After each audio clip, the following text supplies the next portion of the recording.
Qurban Bayramı ilə əlaqədar pensiya, müavinət və digər sosial ödənişlərin vaxtından əvvəl verilib-verilməyəcəyi məsələsinə aydınlıq gətirilib.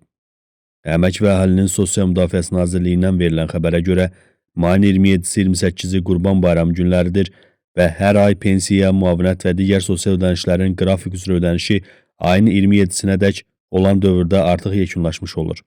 Beləliklə, sosial ödənişlərin verilməsi ilə bağlı əlavə dəyişiklik və ya öncədən ödəniş mexanizminin tətbiqinə ehtiyac yaranmır.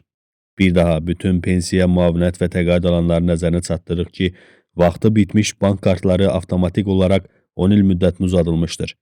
Yalnız kart itirildikdə, zədələndikdə və ya başqa səbəbdən istifadəyə yararsız olduqda, həmçinin vaxtı bitmiş bank kartını ölkə xaricində istifadə etmək istədikdə, müvafiq bankın istənilən filialına və ya DÖS mərkəzinə yaxınlaşaraq yeni kart əldə etmək mümkündür.